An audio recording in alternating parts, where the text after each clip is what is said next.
বহি থাকা, তেওঁলোকে কোনোবা আজি কোচত লৈ বহি আছে, কোনোবাই আনি পেলাই ধুনীয়াকৈ সজাইছে। সেই যে আপোনালোকৰ লাগি থকা যোনটো মনোভাৱ, যোনখিনি তেওঁলোকৰ লগত আপোনালোকে যে নিজৰ গোটেই জীৱনটো আপোনালোকে আগবঢ়াইছে, সেইখিনি বাবে মই আপোনালোকক নমস্কাৰ জনাইছোঁ। লগতে মই আশা কৰোঁ যে আপোনালোকক দেখি আমাৰ সকলো ইয়াত মাজত যিমানখিনি উপস্থিত আছে আমি সকলোৱে গম পাওঁ, কিন্তু ৰাইজৰ যাতে সকলো মানুহে এই ক্ষেত্ৰত আগবাঢ়ি আহে আৰু তেওঁলোকৰ যিমানখিনি সা সুবিধা কৰিব পাৰি, যেনেকৈ এতিয়া ৰাজ্য চৰকাৰৰ ফালৰ পৰা হওক, আমাৰ ক'বলৈ গ'লে ভাৰত চৰকাৰৰ ফালৰ পৰা বহুত ধৰণৰ আঁচনি আহি আছে, বা আঁচনিখিনি আমি এতিয়া বৰ্তমান চলি আছে।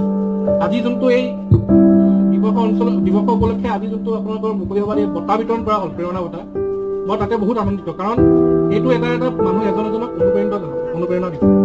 মই আশা কৰোঁ যাতে আগন্তুক দিনখিনি আমাৰ ইয়াত সন্মুখত যোনখিনি বহি আছে সকলো এজন নিজৰ নিজৰ মানে লেভেলত তেওঁলোকৰ আগবাঢ়ি আহিব আৰু সকলোৱে যাতে সুস্বাস্থ্য থাকে, সকলোৱে দীৰ্ঘায়ু ৰাখি কামনা কৰে।